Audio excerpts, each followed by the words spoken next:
You ever have that moment, when you walk into your house, and everything just feels off? That was me.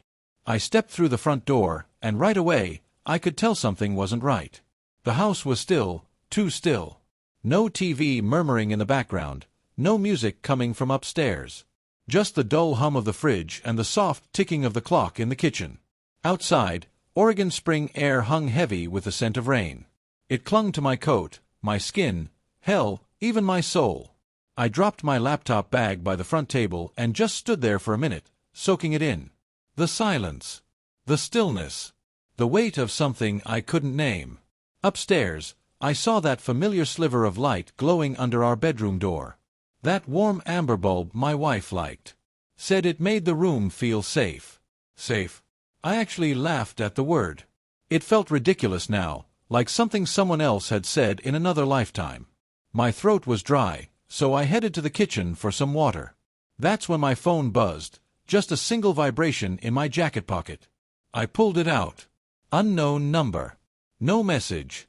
Just a video file. Weird. Still, curiosity got the better of me. I tapped play. The clip opened on a crowded bar. Loud. Messy. Glasses clinking. Laughter echoing over the music. The video itself was shaky, like it had been recorded secretly, maybe from a phone hidden in someone's lap. But the audio, clear as day. Then a voice punched me right in the gut. Bro, I'm telling you, a guy was laughing like he was the king of the damn world, 5 times. In his car, man. Like right there, in front of his house. She's wild. Absolutely nuts. My blood went cold. That voice, smug, obnoxious, reeking of too much cologne and cheap confidence, I knew it. I knew it too well. Chris Dalton. A guy I'd worked with for nearly a decade. Someone I used to consider a friend. Someone I had introduced to my wife. Another voice chimed in, cracking up. No way. 5 times in one night. And then came the dagger. 1 night. 1 car. 1 wife. Not mine, of course, Chris said, lifting his beer toward the camera, grinning like he'd just hit the jackpot. The video ended. I stared at my phone screen, my own reflection faint against the black glass. My hand trembled, just enough to make the water in the glass I was holding rattle against the counter. My mind didn't even spiral. It didn't have time to. It just shut down. Cold. Quiet. Empty. But I knew. I knew exactly who he was talking about. And it wasn't just some twisted coincidence. My legs moved on their own, guiding me to the garage like I was sleepwalking. I closed the door behind me softly, careful not to make a sound, like the truth itself might hear me coming. The garage was its usual mix of motor oil and stale pine cleaner. My car sat there under the harsh fluorescent light. Clean. Quiet. Loyal. Unlike the people who'd been inside it. I walked to the back seat and crouched. Something was there. Just barely sticking out from beneath the seat. A wrapper. Crumpled. Torn. Nothing major, nothing obvious, unless you were looking for it.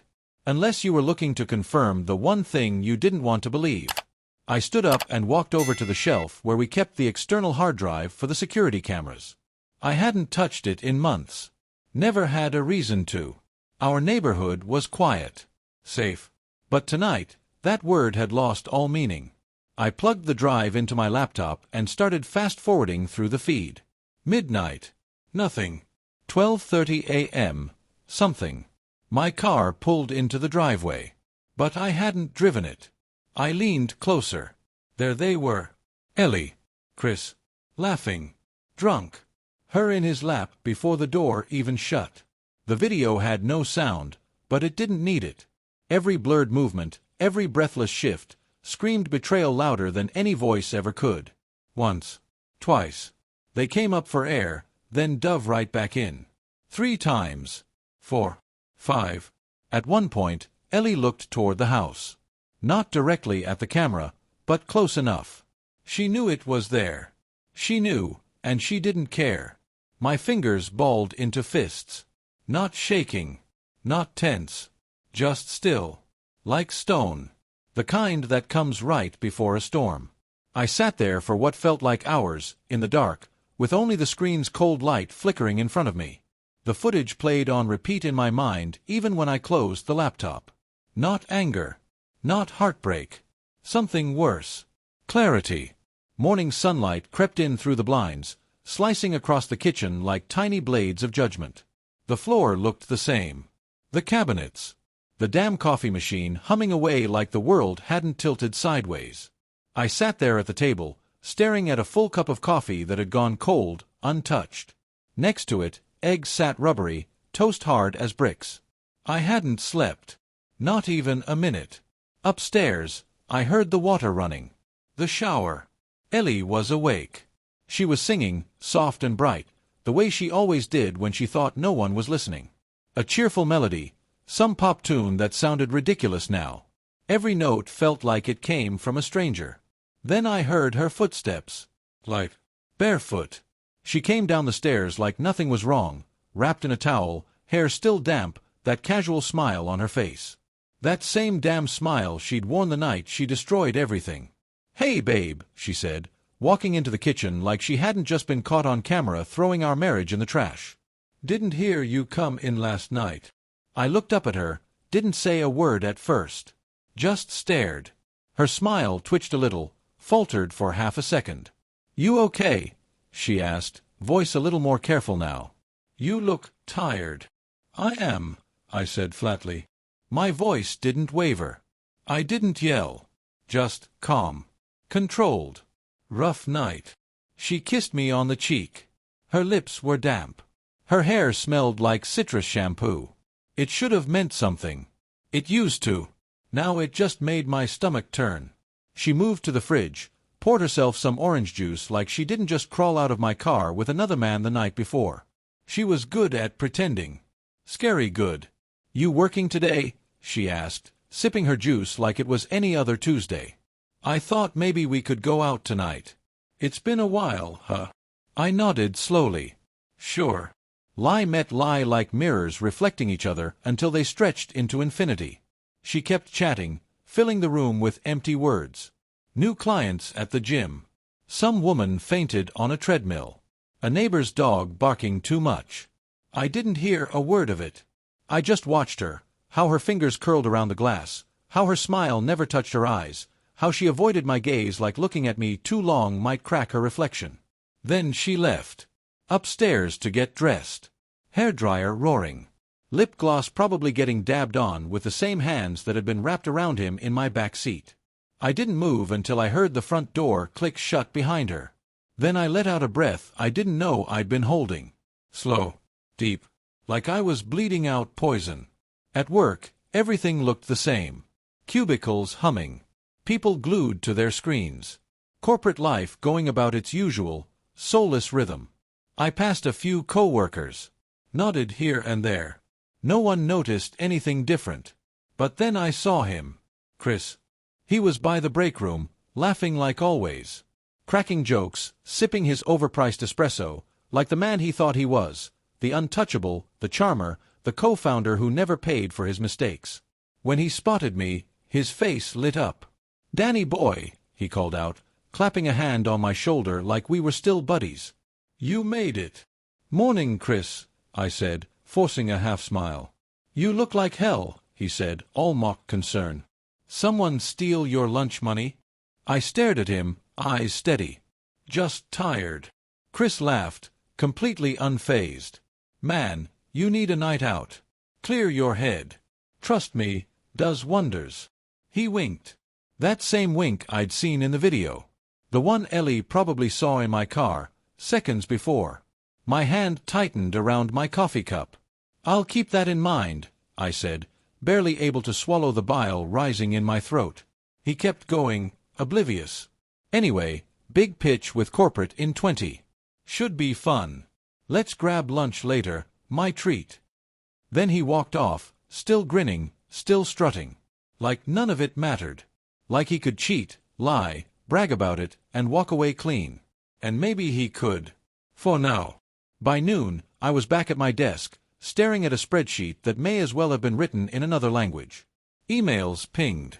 Slack messages blinked. People popped by to ask questions. I heard none of it. Instead, I opened a new tab and searched her. Sarah Dalton. Chris's wife.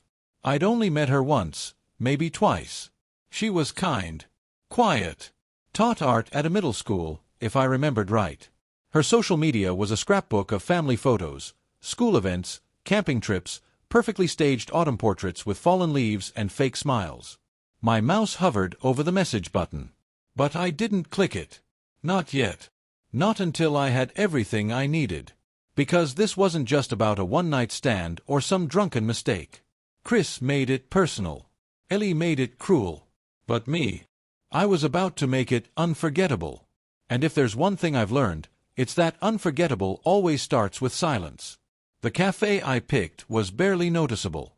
Tucked between a second-hand bookstore and a yoga studio that always smelled like eucalyptus and unfulfilled promises. It was the kind of place where people disappeared into their laptops or drowned their thoughts in strong coffee and worn-out paperbacks. I sat near the window, back to the wall, a long cold cup of coffee in front of me. Rain tapped against the glass like nervous fingers. I checked my phone again. She was 5 minutes late. I didn't blame her.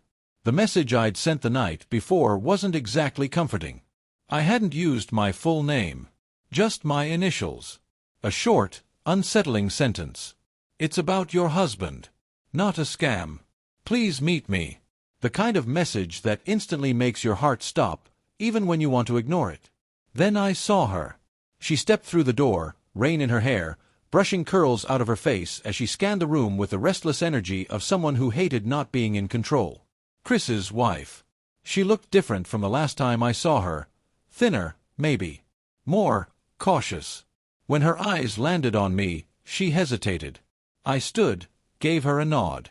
Not too friendly. Not cold either. Just respectful. "You're Dee?" she asked as she reached the table, keeping her purse clutched to her side like a shield. "I am," I said. "Thanks for coming." "It's not about work," I told her quickly. "It's about Ellie. And Chris." For a second, she didn't react. Just stared, her face carefully blank. But something shifted behind her eyes, like a crack in the surface. She set her purse down slowly on the table. "What about them?" I reached into my coat pocket and slid a flash drive across the table. The scrape of it on the wood sounded louder than it should have. Like a sentence being passed. "That's for you," I said. "Watch it. Not here.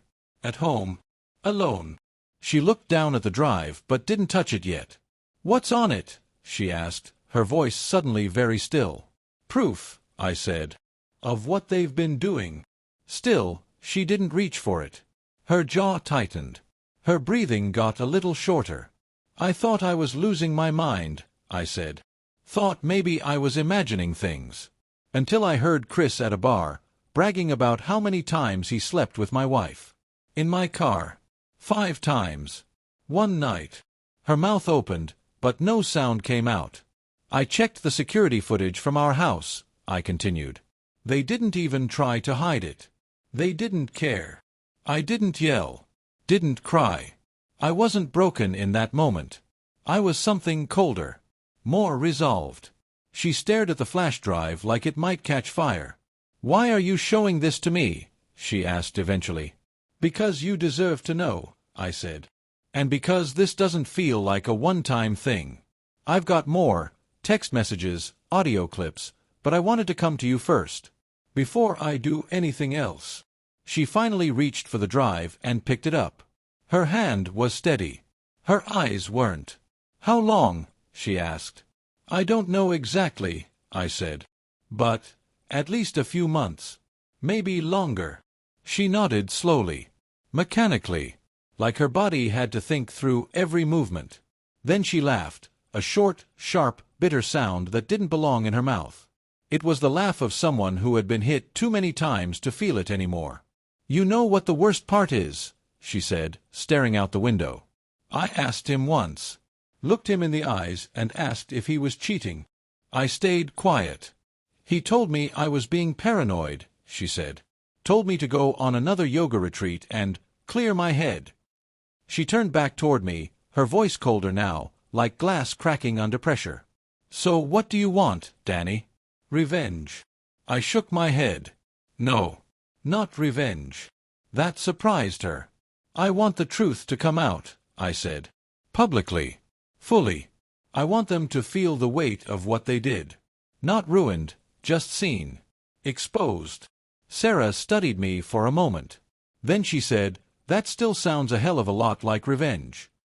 "Maybe," I said. "But I'm not going to lie. I'm not going to make anything up. I'm just going to show exactly what happened. Frame by frame."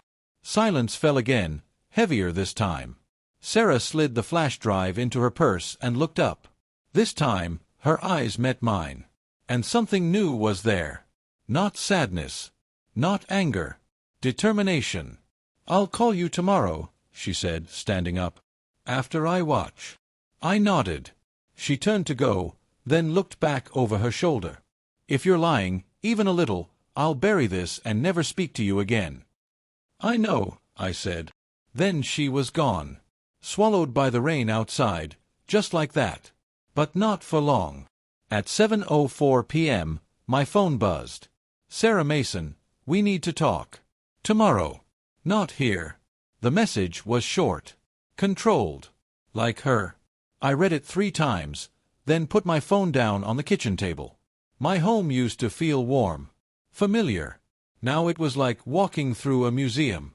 Everything in place, nothing alive. The couch was fluffed. Dishes spotless. But it all felt fake, like the house itself was trying not to react to the truth it had overheard. Ellie wouldn't be back until late. She left in a rush that morning, tight yoga pants, gym bag slung over one shoulder, a goodbye kiss that was more muscle memory than affection. I didn't ask where she was going. Didn't need to. I just waited. Watched. Listened. The next day, I met Sarah in a downtown parking garage. Top floor. Open sky. Steel and concrete all around. The wind was brutal, clouds thick overhead. She stepped out of her car, jeans, a slate gray jacket, no makeup, no jewelry. And no expression. This wasn't the same Sarah who used to host Christmas parties with her husband. This was someone who had seen the truth and come out the other side. She walked toward me. Didn't speak until she was close enough that we didn't have to yell over the wind. "I watched it," she said. Her voice was flat. Low. Controlled. I gave a slow nod. "I'm sorry." "No, you're not," she said, eyes narrowing. Maybe she was right. We stood there in the wind for a moment. 2 people on the same battlefield, holding different weapons. "I've been married to him for 7 years," she said. "We've had people over for dinner. Spent holidays with family. I defended him to friends who told me something felt off. And now..." She shook her head. "I see it. Every lie. Every smirk. Every excuse. All the times he said he was tired. Or stressed. Or just needed space." I didn't interrupt. "I thought I'd scream," she went on. "Throw things. Cry. But I didn't. I just watched the footage over and over, trying to see a version where it wasn't true." "And?" I asked. Sarah looked straight at me. "There isn't one." A gust of wind kicked up, swirling dead leaves at our feet. "I've got more," I said. "Texts. Audio recordings.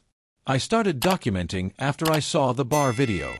I needed undeniable proof before doing anything irreversible." She crossed her arms. "Irreversible, like blowing up 2 marriages?" "No," I said. "Irreversible, like telling the truth in a way they can't twist." She was quiet for a moment, then asked, "What's your plan?" I leaned against the railing. "Not a full attack. Not yet. But I want to hit them where it hurts. Without lifting a finger. Just exposure. Strategic. We let people see who they really are, not who they pretend to be." "You want to ruin their reputations." "I want them to earn the consequences of their choices," I said. "Is that really so unfair?" Her mouth twitched. Almost a smile. But not quite. "No, it's not." She reached into her purse and pulled out her phone. "Take a look," she said, handing it to me. It was a screenshot. A text from Chris. "She's almost ready. Just needs a little more convincing." I've got her thinking we can merge the business after the divorce. He won't see it coming. Trust me. I stared at it. My stomach turned. He's trying to take my company, I said. Sarah nodded. And Ellie's helping him. My jaw clenched. Of course she is. Do you still love her? Sarah asked. The question came like a scalpel. No emotion. Just a clean cut. I didn't answer right away. Just watched the cars below, crawling through the streets, blissfully unaware. I loved who I thought she was, I finally said. No. I don't even know who that is. Sarah slipped the phone back into her bag. Then it's time. For what? She looked at me with that same cool, steady fire. To close the trap. They already walked into it. That night, I stayed late at the office. Not because I had work to do. God knows I couldn't focus on numbers or meetings or emails, but because I needed the silence. The isolation. Just me, the glow of my monitor, and the truth. I went through everything again. Message threads. Voice recordings. Screen captures. I labeled every file like I was building a case. Because I was. Conversations. Car footage. Gym audio. Legal prep. Each file, another nail in the coffin. Each truth, a swing of the hammer. And the house they built, the one full of lies and whispers and stolen moments, was starting to groan under its own weight. I clicked on one video. Chris's voice echoed through my speakers, loud and smug. She said she wanted more excitement. I'm just giving her what he never could. I hit pause. Just sat there in the blue glow of the screen. I didn't blink. Didn't flinch. The silence wasn't numbness anymore. It was precision. Cold and necessary.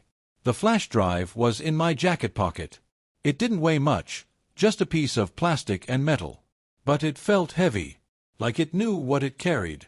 The next morning, I stood outside the HR office at Mason Bell Technologies, the company I helped build. Half the plaques on the walls had my name on them. The other half, Chris's. That made what I was about to do feel like pulling a trigger on myself, too. Meredith was head of HR. Sharp, composed, the type who always saw through excuses. Her office was all glass and smooth steel. Professional to a fault. She smiled when she saw me come in, one of those "everything okay?" smiles. "Danny," she said, rising from her desk to shake my hand. "You didn't say what this was about in your email." "It's sensitive," I said, sitting down. "It involves personal conduct. A pattern. One of the partners." Her smile dimmed, just a little. She nodded. "Go on." "Chris," I added. Now her face changed. Just slightly. A shift behind the eyes. She understood the weight of what I was saying. "This stays between us for now." "Of course." I pulled the flash drive from my pocket and placed it on the desk between us. "What's on it?" "Video. Audio. Messages. Evidence of behavior that violates company policy and ethics. Some of it took place on company property. And in my car." Meredith didn't ask more.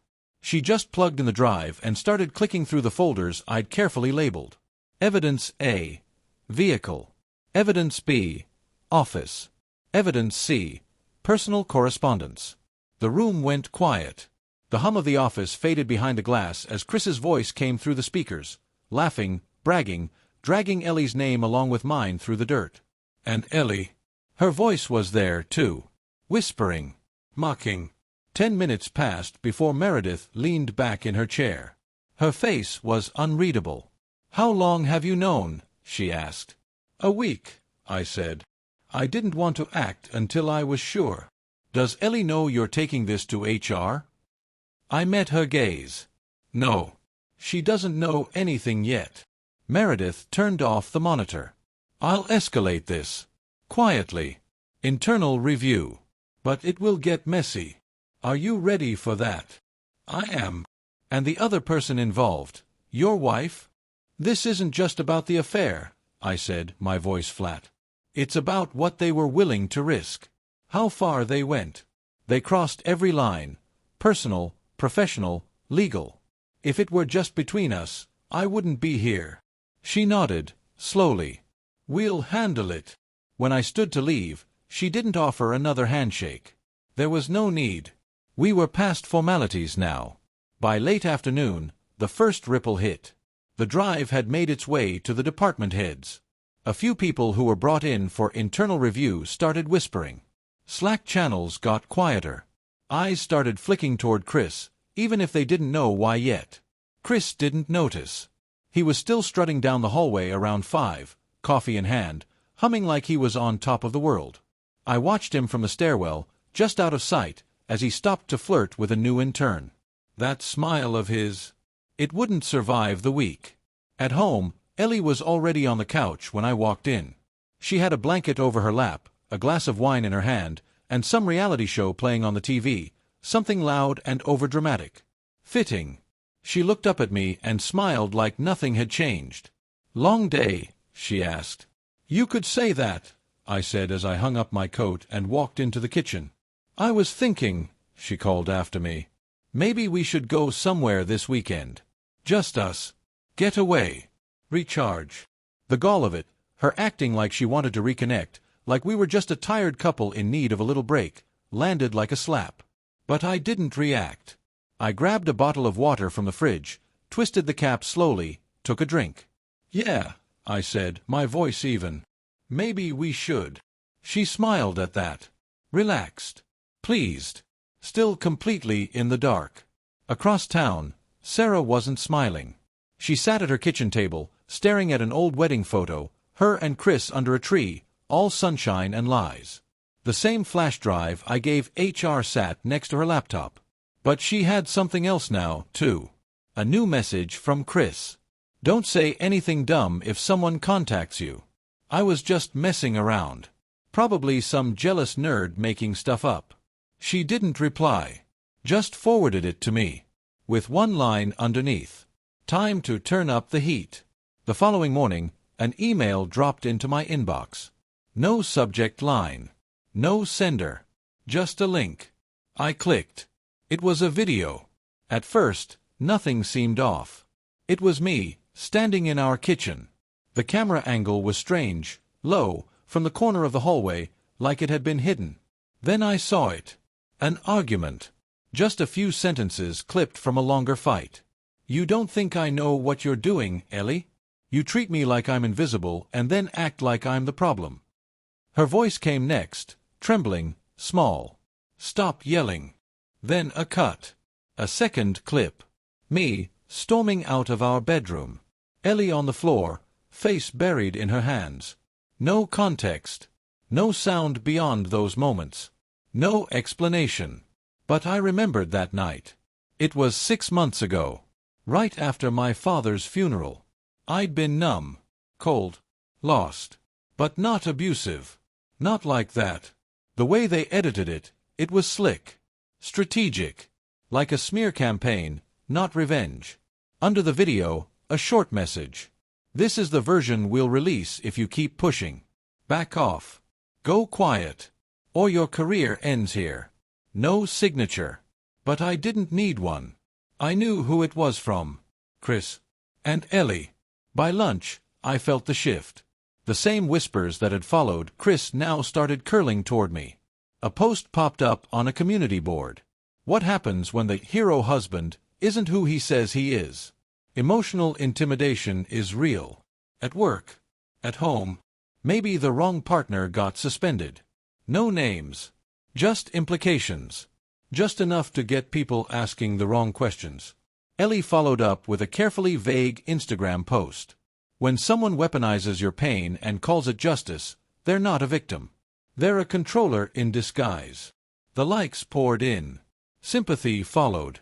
Friends reposted it. Colleagues shared it. Nobody asked for proof. Because that's how these things work now. You don't need to tell the truth. You just need to get there first. I stood in my office, blinds drawn, the city storm raging outside barely louder than the one inside me. I wasn't panicking. But I wasn't naive either. They made their move. It was my turn again.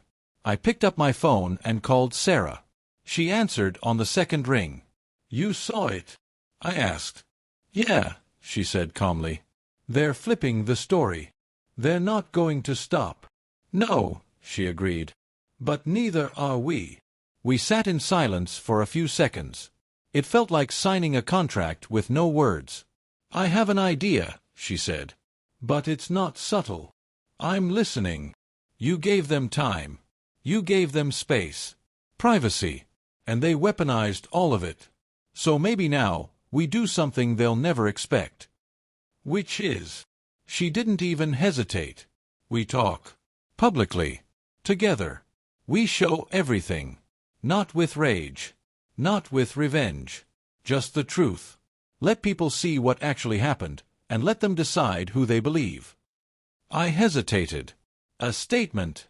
"No," she said. "A live stream." There was no dramatic countdown. No flashing red banners or viral hashtags.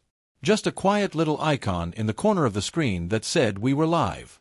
I sat in a plain room, neutral walls, soft lighting, nothing behind me but a sparse bookshelf. No suit. No tie. Just a navy button-down shirt and the weight of everything that had happened. Sarah sat beside me, her posture straight, hands folded in her lap. No makeup, no jewelry, no performance. Just truth. I looked at the camera.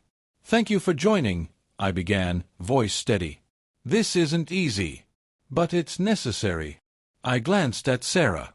She gave a small nod, subtle, but enough. Permission. Solidarity. I turned back. There have been rumors. Whispers. Posts without names. Videos without context. This is our choice to stop hiding. Because when people twist the truth, silence becomes their ally. I took a breath. "My name is Danny Hudson. This is Sarah Mason. And what you're about to hear isn't drama. It isn't gossip. It's documentation." Sarah's voice came in next, calm, grounded. "I've been married to Chris Mason for 7 years. I thought I knew him. I thought our marriage was solid. I was wrong. My husband has been having a long-term affair with Danny's wife, Ellie Hudson." The comment section lit up. Shock. Questions. Real names. Real faces. The internet was no longer guessing. Now, it was listening. "We're not here for revenge," I said. "We're here because a line was crossed. Not just in our homes, but in how our reputations were used to protect people who didn't deserve that protection." "I didn't scream when I found out," Sarah added. "I didn't throw things. I sat in my kitchen, alone, watching a video of my husband with another woman. I sat with the truth and then decided I wasn't going to be quiet. I reached over to the keyboard beside me and tapped a key. A muted clip played on the screen. Chris in a bar, laughing, holding a drink. "She's wild, man." 5 times. In his car. Outside his house. His voice echoed, distorted slightly for privacy, but recognizable to anyone who knew him. Then came the next clip. Blurred faces. Ellie in my lap. Our car. Our driveway. Then a voice memo. Ellie to Chris. "He still brings me tea in bed like nothing happened." It's kind of pathetic. We didn't narrate. Didn't comment. We let it speak for itself. When it ended, I looked straight into the lens. "You've now seen what we saw. The rest is context." Sarah took over again. "After Chris was suspended from our company, we received threats. I was sent an edited video that tried to paint Danny as abusive. That footage was taken during a time of grief, right after his father passed. They weaponized his mourning to twist the narrative." She held up her phone, showing the texts Chris had sent her. "He won't see it coming. Trust me. We'll flip the story if he pushes." More messages. More screenshots. Each one a brick they had stacked, thinking they were building a wall to hide behind. We turned it into a window. The live chat surged, some defending us, some stunned into silence, many finally understanding. "We're not here to destroy anyone," I said. "They did that themselves. We're just showing what they tried to bury." Sarah leaned forward, voice soft but firm. "Affairs. Manipulation. Gaslighting. These things don't just happen in TV dramas. They happen on your street. In your office. At your dinner table. And too often, The people telling the truth are the ones who get silenced. The stream timer passed 45 minutes. No flashy sign-off. No dramatic fade to black. Just one final sentence from me. Thanks for listening. That's all we needed to say. Click. Stream off. The screen went dark. The chat disappeared. The hum of the room came back. Sarah sat beside me, letting out a long breath like she'd been holding it in since the affair began. No going back now, she said. No, I agreed. And that's the point. We didn't speak for a while. We didn't need to. 3 days passed. Quiet ones. No explosions. No headlines. Just a slow shift. A quiet tide rolling back to reveal everything they tried to cover. By Wednesday, Chris's office had been cleared out. No announcement. No farewell email. Just a memo. Chris Mason has chosen to step down effective immediately to focus on personal matters. Sarah received it at 9:03 a.m. She didn't cry. She didn't smile. She just moved the email to a folder called Closure, then went back to grading watercolor paintings from her art students. Not one of those kids had painted betrayal. And that comforted her more than she expected. Ellie left a note. Not a text. Not a conversation. Just a folded piece of paper left on the kitchen table. You humiliated me. You lied by omission. You made it public. I'm leaving. Don't contact me. No apology. No remorse. I read it once. Then fed it into the shredder. I didn't need answers from someone who had thrown me away before I even knew what question to ask. The silence she left behind? It was the first honest thing in months. By the weekend, the noise faded. People moved on. They always do. But something stayed behind. A shift. A kind of quiet acknowledgement. I got nods at the office now. Not applause. Not pity. Just recognition. That I stood in the fire and didn't flinch. On Sunday, I met Sarah at a small cafe near the coast. Quiet place. Ocean view. A few couples chatting over coffee. The kind of place where no one asks questions and no one pretends. She wore a blue sweater. No ring. I wore the same coat I had on the night everything broke. We didn't hug. We didn't need to. We just sat, coffee in hand, watching the waves. So, she said eventually, this is what it feels like. I looked at her. What? To be on the other side of the storm. The chaos. The lies. I nodded. And we're still here. I'm not angry anymore, she said. Me neither, I admitted. Not even sad. Just still.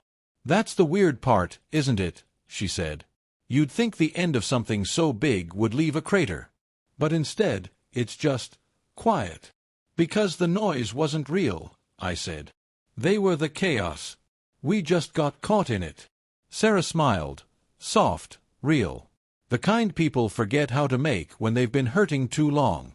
She glanced down at the table. Are you okay, Danny? I thought about it. I thought about the long nights. The footage. The humiliation. I thought about the man I was before all of it. The one who thought love was enough to protect anything. Then I looked at her and answered honestly. I'm not the same, I said. But maybe that's what okay actually means. She didn't look at me with sadness or pity or nostalgia. Just understanding. Respect. A quiet kind of peace. We didn't talk about what came next. We didn't need to. The war was over. And somehow we'd both walked away, not just alive, but free. Thank you for visited my YouTube channel. Your support, likes, and comments truly inspire me to create even more engaging content. If you enjoyed this video, don't forget to subscribe and hit the notification bell so you never miss an update. You're a part of this amazing community, and I'm thrilled to share my stories with you. See you in the next video on YouTube.